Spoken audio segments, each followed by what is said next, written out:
আছে কথা করছে না, আছে। আমি সকালবেলা ঘুম থেকে উঠে দাঁত ব্রাশ করে বিছা নামতেছি। বিছা নামে দেখতেছি একটা লোক পড়ে আছে।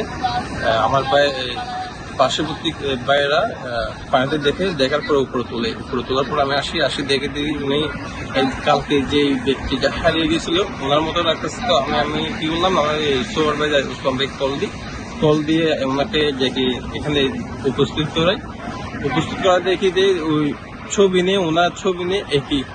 তো পরবর্তী দেখা গেছে দেখি যে কালকে চলে গেছিল ওই ছেলেটি। আমি ওরা দেখি লাশ পানির মাঝে আর হয়তো ভাই আসছিল, ভাইয়ের হয়তো ভাই গাল লাগল তখন তুলি পেলে পানি তো বারো বেশি আইলে চিনিলে মানে মানুষের খবর, আত্মীয় স্বজনের খবর পাঠাইবো। আত্মীয় স্বজন আইব এবং লাশ চলে যাবে। মানে কটা বাজে?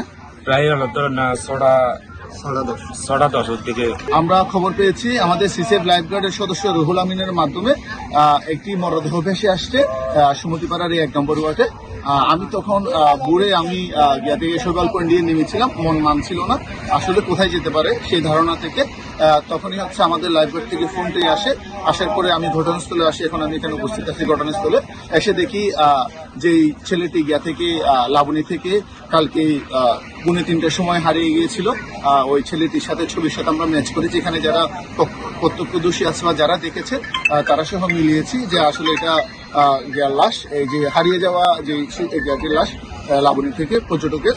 এবং হচ্ছে এখানে একজন ওনার ভাই আসছেন, উনিও আমাদের সাথে আছেন এখানে।